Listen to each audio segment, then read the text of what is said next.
In 1980, Zimbabwe gained independence. Then, 23 years later, Mugabe's government redistributed white land to black farmers.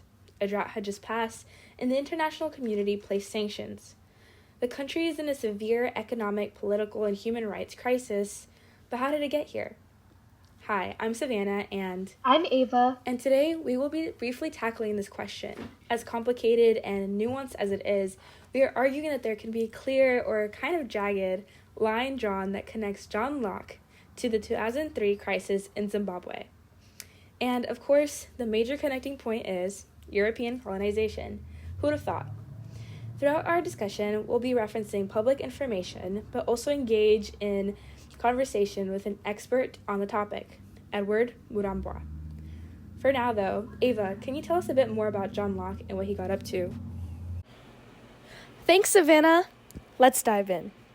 John Locke is often called the father of liberalism, and for good reason. His ideas form the foundation of modern democratic thought, especially around individual rights and government accountability. But who was he really? Well, John Locke was an English philosopher whose ideas lie at the heart of philosophical concepts like liberalism and natural rights. His ideas were incredibly influential for the conception of America's government. As an Oxford academic and government official, Locke was well versed in how to use experience and knowledge as a means for revolutionary ideas and tactics, especially as he lived in a time of political upheaval and English civil wars. Today, we are looking at one of his most famous political works, the Second Treatise of Government, which argues for consent of the governed, natural rights, and a governmental social contract as a basis for understanding how Locke's ideas were implemented in a colonial context. Furthermore, Locke's fundamental Constitutions of Carolina contribute to his intentions and ideas regarding property rights, which, like his second treatise, were used in other contexts, such as colonialization and land tenure in Zimbabwe. Ultimately, Locke advocates for a style of understanding similar to Francis Bacon, who coined the scientific method. Locke wants us to look deeper than the surface-level verity or what authoritative powers have told us is the truth, and rather come to this enlightenment through a journey of self-exploration and an intense dissection of the elements at play around us. In Chapter 5 of Two Treatises of Government, Locke outlines his theory of property. Let's take a look. So, Locke's ideas are grounded in self-ownership and the idea that property is a natural right derived from labor. Locke initially proposes that God gave the world to men in common, meaning we share the earth and its resources communally, which raises the question of how property can be divided if God gave the earth to humans as a whole and communal resource. Further, Locke notes that unless a universal monarch exists, one person cannot own property. However, he also notes that we as humans have the right to self-preservation, and thus, by using earth to give us necessary components to live, like food, shelter, and water, we can own that property by putting labor into it to extrapolate resources. Thus, we have a right to such resources and land. Now, that was very wordy. In simpler terms, we own our own bodies and thus have control over the labor and actions we take with our body. So, by pushing our labor onto an object or resource around us, that item is now ours because we acted upon it with labor. For example, an apple tree exists as a communal good of the earth, but by picking one apple, it is now my property because I pushed my labor onto it, which we know to be appropriation. Because everything exists as a communal good, there is no consent necessary or required to take things. It just results as a will of our own initiatives and actions, and the resulting consequences are natural results. One can even say the consequences, like apples getting rotten after picking many of them, is the will of a power outside our own control to monitor each human's level of appropriation. By applying this idea to land tenure, we can see how adding labor to a land, acting upon this land, and extrapolating its resources or adding to it with houses or other facets can result in a claim to the land. This idea aligns with Zimbabwean traditions of communal land and implicit mutual acknowledgement of land ownership through labor like farming or agricultural changes. While meeting with Dr. Edwards Marambwa, a doctor of philosophy well-versed in the field of Zimbabwe land tenure, Savannah and I learned the theological implications of colonization and how Locke's ideas were used by white settlers to appropriate Zimbabwean land. Essentially, there are instances where philosophies like Locke's are used to justify land tenure from a colonial perspective. However, other philosophers state that land can't truly be taken. But, as someone from Zimbabwe, Dr. Marambwa states that this is completely false, as not only are lands being taken, but people who have credibility and a claim to this land are forcibly removed from their land. Now, some scholars say that Locke's ideas were taken out of context, while others say Locke somewhat gave the pass for colonization. Locke provided a sort of argument to respect people in places where they evidently have claim over, and therefore it's unfair to say that he gave a blanket justification for colonization. Furthermore, much of Locke's philosophy is grounded in theological arguments and contexts such as his second treatise, by noting God's will for his people in relation to using land, and in Genesis by using Cain's usage of land tilling and Abel's sheep as an example for those who coexist and utilize the same land. Regardless of any appearance of theology in scriptures that have been used to justify colonization, Dr. Marambwa notes that just because the relevance is apparent doesn't mean it gives a justification of what has been done to Zimbabwean land and people. In fact, he even argues that Locke's theological arguments make his theory lose its philosophical relevance. Locke's ideas, however, have more extreme implications in a colonial setting.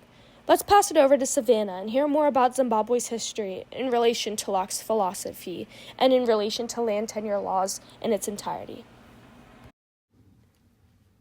Zimbabwe's story is an interesting area to explore the historical outcomes of Locke's ideas that were just mentioned by Ava, because of the direct impact of conflicting definitions of what it means to have property and to be able to take it.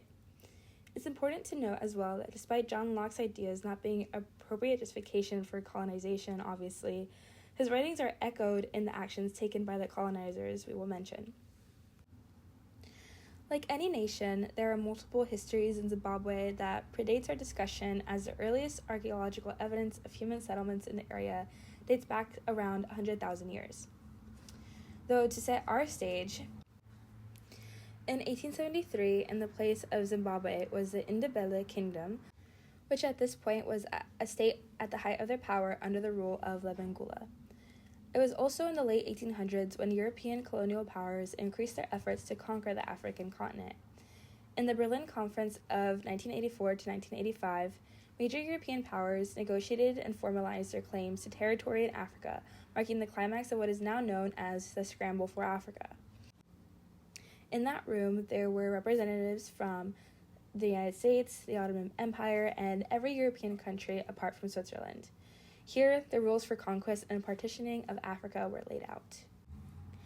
The British began their excursions into the area in 1880s, and Lebengula approved several franchises to the British, including the 1888 Rudd Concession, giving Cecil John Rhodes exclusive mineral rights in much of the lands east of the main territory, thinking this deal would give him leverage, of course. But this eventually led to the creation of the British South African Company in 1889.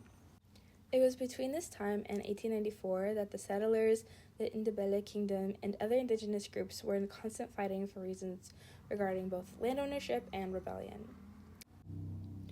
It was after the death of Lobengula in 1894 that the Ndebele resistance crumbled, paving the way for British colonization. Then, in 1895, what would become Rhodesia was named after Cecil Rhodes, whose British South African Company played a pivotal role in the country's colonization. As with many other British colonies in Africa, the settler population dominated the economy, and African people were reduced to a subjugated labor force. This was enacted upon in several different ways, this type of violence against the indigenous people. There was gender-based violence. One of the most brutal aspects of colonialism in Rhodesia was the rampant violence against Black women, including sexual violence, where the white settlers would rape Black women. Often accused were white police officers. To no one's surprise, the colonial authorities also institutionalized racial laws that had to do with sexual-based violence. And one was passed in 1903, which prohibited black men from engaging in extramarital sex with white women, but did not impose such restrictions on white men. Regarding land, it was taken away from Africans, and heavy taxes were imposed as a way of forcing them into wage labor. The African people in what was then Rhodesia were self-sufficient in their communal farmlands and did not have an inherent need for wage from the white settlers, but the white settlers needed cheap labor for the mines, farms, and factories around the colony. So what they did is that they took their land, imposed a hut tax, and made it necessary for people to get jobs. Laws were also passed that forced the Ndebele people to sign long-term contracts, which forced them to stay in their labor compounds, essentially making the black Africans slaves for the white economy. From this point, the beginning of the British colony into 1980, which is when Zimbabwe gained its independence, was a struggle for that independence. It was a long and hard-fought process that began with resistance movements against the colonial rule, and it continued through the wars of liberation. One of the most important things to come out of this time period was the Lancaster House Agreement of 1979. This paved the way for independence as it set out terms for new elections, of course under the surveillance of the British, and it also led to the peaceful, or quote-unquote peaceful, transition to a new government, as it is described in many papers. By 1980, ZANU, or the Zimbabwe African National Union, which at the time was led by Robert Mugabe, won the elections, and this marked the birth of an independent Zimbabwe. Mugabe became the first prime minister, and his party formed a coalition with ZAPU, or Zimbabwe African People's Union, to maintain national cohesion. As a newly independent country, Zimbabwe faced numerous political, social, and economic challenges. We will be focusing on land reform. Again, this started with the Lancaster House Agreement, which promised land redistribution. Though at this time, the white minority still continued to control most of the arable land. Again, this was a source of immense frustration for the majority black population who had been promised land reforms that had not materialized. It was then in 1992 that the Land Act was passed by the government, and it enabled land seizures to resettle the landless population. However, the British government did not fulfill its financial commitment to fund the land reform, and as a result, the policy was implemented with increasing force. It was then that by the late 1990s, land invasions by war veterans and ordinary Zimbabweans began in earnest. It's also important to note that it wasn't just the British government that did not uphold their part of the deal. Involved was also the United States. And relating back to this, though, in 2000, after a tumultuous election and growing dissatisfaction with the government, Mugabe initiated a full-scale land redistribution program known as the Third Chimurenga, which is a reference to the liberation struggle. This led to the seizure of 3,000 white-owned farms and the redistribution to black Zimbabweans. Again, this number isn't completely accurate, as the process was chaotic and it was often marked by violence and a lack of proper planning. There's not solid numbers on this on record. All this resulted in a collapse of agriculture production and economic disarray. At the same time, hyperinflation spiraled out of control, devastating the Zimbabwean dollar. All the turmoil associated with this land redistribution, or the land reform, specifically also had to do with the fact that land wasn't redistributed to just black farmers, but also to anyone who had applied to the program. And with the high amount of people that had applied and families, the land that was redistributed was divided into smaller sections than what was available to the white farmers, meaning that a lot of people and a lot of families didn't have access to enough room to properly toil the land. And even then, again, it wasn't just farmers that were given this land, it was people who didn't necessarily know how to do so, and it wasn't, the infrastructure in Zimbabwe was, like, by the new government, wasn't properly implemented to have the correct resources to do it successfully.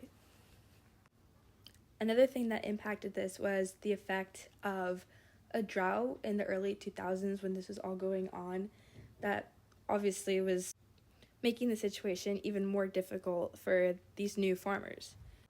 And again, I think it's important to recognize that the most impacted by this economic hardship that the country was going through, the corruption in the government, the sanctions placed by European countries, the United States, Australia, and of course the drought that happened in 2002, were the Zimbabweans, were the citizens that were actively protesting and using activism to try to get their government to actually change things for them, to make things better. So I think after all this discussion of what was happening with Zimbabwe, what has happened in Zimbabwe, we are left with many questions regarding, how did we get here? How did Locke's ideas develop these issues in a country a few hundred years later? And for that, I turn to Ava in her interview. So, while studying Zimbabwe and its land tenure laws and connecting these issues to Western philosophies like John Locke's, we had the privilege of coming across a dissertation written by a native Zimbabwean who we've already discussed, Dr. Edward Marambwa, titled Rethinking Private Property Through Zimbabwe's Land Reform Program. After reading his enlightening work and reaching out, we had the privilege to meet with Dr. Marambwa, who recently just completed his PhD in Politics and International Studies at Cambridge University. To understand more about Zimbabwe and how colonization has impacted the availability of land, along with the governmental and social aspects of this issue, we asked him some questions. Let's take a listen. So kind of on that note about what you were talking about, indigenous practices of communal land ownership, how do you think Locke's his principles on property ownership can coexist with these historical and indigenous practices? Because I feel like Locke kind of advocates for personal ownership. So I wonder if his principles on property kind of go against these historical and indigenous practices at all, or if they kind of work in tandem. No, I think it's a very different system. It's a very I don't think they can, if we are looking at communal ownership and Locke's proviso, because if I remember correctly, I think it should be Locke who says, with private ownership comes, this idea that, I would say, maximum utilization of the property. So only property that's individually sort of owned in a way can be used or fully utilized. I think there's this idea within Locke's theorization that things that are held in private, there's this maximum utilization, so it's a better way of doing things. So I would say, we are starting from very different premises here, at least if you look at the way in which Locke envisaged, the idea of ownership. So, only trying to think, is it Locke? I seem not to remember, but I know that there's this idea that, when something is owned, if it's privately owned, then there is maximum utilization, and that sort of, obviously, if you look at it from that perspective, it would never coincide or sort of be in agreement with how communal ownership sort of stipulates. And again, maybe one also could even extend and say, probably it could still work, because the ways in which we define or describe communal ownership nowadays, I still think, even though we say it's communal ownership, but I think there's also, even within that communal framework, there is still a kind of individual ownership. As I was saying earlier on, that, in my village, I know exactly that, right, this land belongs to me, and this belongs to that family, and I would never, of course, disputes, I think, with any form of system, there will always be disputes on, who owns this and who owns what, or the boundaries as to, that particular land or whatever. But I think, there's still a bit of individual ownership there, right? There are places that are sort of common. So say grazing areas, for example. We all know that, okay, we send our animals to graze in this area. So, it's communal. Nobody can claim that, you can't bring your cows here, or you can't bring your goats here. Everyone knows that, okay, everyone owns it, if you like. Right. Or it belongs to the state and it's shared by everyone. So I would say, I don't think, because, for the most part, I think we are operating from two different eras or areas of thinking around property, so not so much, I would say. Okay, great, thank you. As Dr. Marambwa stated, Locke's ideas are heavily founded in the idea of maximum utilization. However, women in Africa are having an increasingly more important role in agriculture and land utilization, especially as climate change and civil wars leave many women at the heads of their household. This leads us to our next question.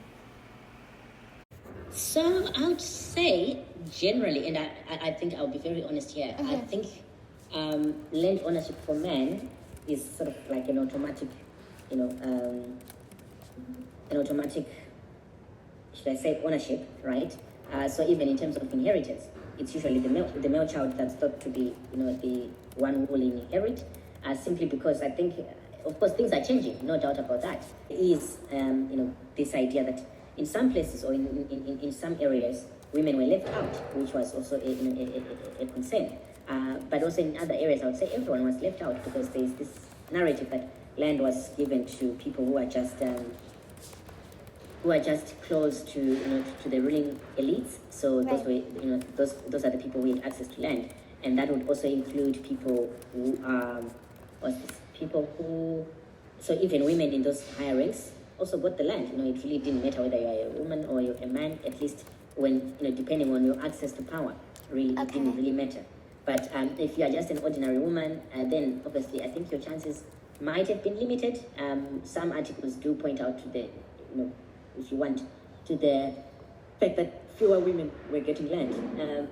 Partly not because maybe they were automatically excluded, but I think, this culture of, men are the ones who own the land. So if you are in that, I think it becomes a class issue, right? So the more you are maybe well-educated and the interest in farming, and as well as, the exposure to knowledge that, even though I'm a woman, I can actually own land. There's nothing that will stop me. So I think a number of women did get the land, and now there's actually a very good, I watched some videos on Zimbabwean women in farming. It's actually interesting. It's really nice. But I would say, for the maybe ordinary, not so many, but again, I wouldn't want to just, say things out of nowhere. But there are some articles that speaks to women's access to land.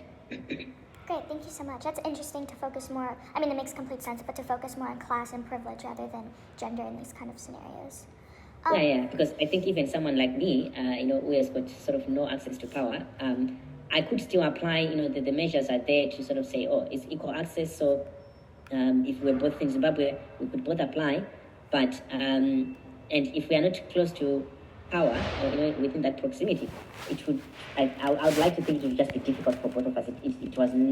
It wasn't much of gender, so to speak, but it was much of class and, your proximity to power. This interplay between gender, class, and race has implications larger than just within Zimbabwean social structures. And demographics like race have largely impacted external aid and influences on Zimbabwe land tenure. Let's see what Dr. Marambwa had to state about this.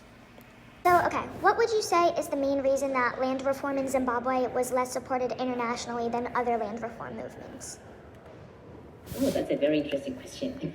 And I could talk about it for longer than 2 minutes. So I think there are many, so when I was doing my PhD, I also did sort of qualitative studies, so I did interview certain people. And I remember talking to this ambassador from a country that I will not name, and he said, post-independence or post-colonial Africa, there was this narrative, or there is this narrative that whatever you do, it says it's more like a caricature that whatever you do not mess up with the white man, right? Because if you do, there will be consequences. And in the case of Zimbabwe, it's no different, because what happened was much of the land that was expropriated was in the hands of white people, right? And they did not want. So maybe just a background to that. The issue of land reform in Zimbabwe, it's a whole complicated thing, because the idea was at the Lancaster House Agreement, it is said that the British government and the US government promised the new government of Zimbabwe that we will pay for land reform. And obviously there are allegations that the initial money that was given to Zimbabwe was not properly accounted, so that's one argument. There was a donor conference that was sort of, that took place around, I think it was 1998 or 1999, to sort of raise money to pay, the farmers if the government was buying the land. So those issues, right, sort of gave the international community to say, oh, we are trying measures, or to put in measures where we say, let's support land reform in Zimbabwe. But then there was also agitation from certain quarters within Zimbabwe that it's been years, we want our land back, and the liberation struggle was fought for land. So we are not getting, we haven't received that land back, so we want that. So and then the argument then comes to say, well, it wasn't genuine land reform for the sake of redistributing land. It was more for political expedience. So the argument is, well, Mugabe used it because he knew that the people were now agitating for land, and he used it for for his political mileage, if you like. So internationally, it wasn't supported, or it didn't receive much support because again, the land was held by white people. I actually remember when I did that master's project, I spoke to one white farmer. So it's a very painful story. His story is very painful, and this has got nothing to do with colonialism or anything. But I watched the sort of the documentary. It was more, but it was just things that he was filming during his struggle with his land being taken by the government. So his land was taken, and then he approached the tribunal court in Namibia. There was a SADC tribunal court. So if something happens within any SADC state, and the courts within that country can sort of adjudicate the matter, it will be taken to the SADC tribunal, which was Southern African Development Committee. So obviously their issue, if they were to bring that issue in the Zimbabwean courts, it was just fair to say they wouldn't receive fair judgment. So they took the matter to the tribunal court in Namibia, and they were ordered. I think Mugabe was ordered not to take their land, and then it eventually went. But in the end, he didn't listen, and he just took the land. So there are those issues where it was white people to speak with what this ambassador says. You are not supposed to touch a white person in a way. And I think it's I've written a paper, I think it's actually on academia, although sometimes I'm ashamed. I feel like I need to take it down because I wrote it when I was in my undergrad, and I was writing on capital punishment within the US. I used the US as sort of like a case study. And much of the reading there, and I think it's evident, it's clear even to this day, and I'm sorry, I know you're American, but it's, when I wrote that paper on capital punishment, it was evident from much of what was being written that in the States, if a black person kills a white person, the chances of them being, executed are very high. And then for the white person, it's different, right? We can start bringing, it's mental health, it's this and that, and nothing can, so it's the same thing, right? If you want to look at it from that perspective, that yes, land was being taken in Zimbabwe, but if it was taken from, if it was taken from black people, I don't think it would have received the international backlash it did. But because land was being taken from white people, then there was really a strong message. I think ultimately the idea there was, so if you look at targeted sanctions in Zimbabwe, they are somehow connected to the issue of land reform. Of course, there are other issues that might have given rise to targeted sanctions in Zimbabwe, but it was more to do, if you want, also with land reform. And I've argued in my PhD that one of the success stories, at least of sanctions in Zimbabwe, is that they gave this idea of a deterrent to other states. So the issue of land is something that is far from resolved, at least in many African countries, or at least in Southern Africa. If you look at South Africa, that's why there's the economic freedom fighters who are agitating for land reforms, right? And they're saying, oh, well, we want to do it the Zimbabwean way. We will do it in a way that is systematic and well-planned, carefully planned. And Namibia is also doing the same, right? They're arguing that there are groups, if you actually search online, you'll find that there are people who are arguing that we want our land back. But now they've got a good example. So the way in which the international community came on Zimbabwe was very strong, stern, and trying to be as powerful as they can. So that's something that obviously should be understood to say it wasn't necessarily, maybe it's just bad to take land, but it was also used that let's not support this because if we do, so if it had been successful, if it had been supported thoroughly, South Africa could have followed suit. They would have tried the same thing. Namibia could have done the same thing. So there was this issue that now everyone who wants to embark on that project of land reform, they look to Zimbabwe and say, oh, you know what, we don't want to be like Zimbabwe. So they can take a step back and decide maybe not to fully implement the project. So that way, you would say that's one of the reasons why it wasn't fully supported, because it was supposed to act as a deterrent, because if they'd fully supported it, and everyone sort of welcomes it and say, oh, this is a good thing. The next day, South Africa could have done the same. The next day, Namibia could have done the same. But now they use Zimbabwe as this lens on how not to do land reform. Wow, interesting. Well, thank you so much. So, as we wrap up today's discussion, it's evident that land redistribution is not just about moving boundaries or reallocating resources. It's about grappling with centuries of injustice and the complex legacies of colonialism, especially the inner workings of centuries-old white men's philosophies, like John Locke's. Another added layer to this puzzle is the lack of veritable documents or contracts that explain land ownership due to the communal system. From the communal land systems to rural communities to the imposed private ownership of colonial and governmental powers, land has always been a reflection of power. For much of Africa, land isn't just property. It is heritage, identity, and livelihood. Yet after 1980, the systems designed to address historical wrongs have often fallen short of delivering true justice. Like the Lancaster House Agreement, that had a stipulation where nothing could be done to land for 10 years, and then distribution could begin. And so thus, nothing happened to redistribute land in between 1980 and 1990. Or the willing seller, willing buyer principle, where if the white settler wanted to sell their land, they must first advertise it to the government, and if the government does not have the money or desire to buy it, the government will then put it on the private market. Fast forward to 2002 and beyond, and we see how frustration with slow progress pushed Zimbabwe to take steps and fast-track land reforms by redistributing land from white settlers back to native Zimbabweans or Zimbabwe's government. However, these efforts, while addressing immediate inequalities, expose deeper structural issues: a lack of planning, global interference, and the clash between communal and formal land ownerships. Looking at the bigger picture, we can see that global measures to regulate or protect land distribution are limited, especially in post-colonial contexts. This issue lays in the fact that other countries such as Great Britain and the United States tend to meddle in these issues and violate state sovereignty, often doing more harm than good. The reality is that without frameworks that respect both the history and the unique characteristics of communal land systems, like Zimbabwe's, redistribution efforts remain vulnerable to exploitation, inefficiency, and new injustices. So, where do we go from here? Perhaps the most important step is understanding that land is more than just an economic resource. Any discussion of redistribution must account for cultural, historical, and communal perspectives. Only then can we move toward systems that not only correct these past wrongdoings, but also create fair futures. As we close, let's remember that these discussions aren't just academic, they truly impact real lives and communities.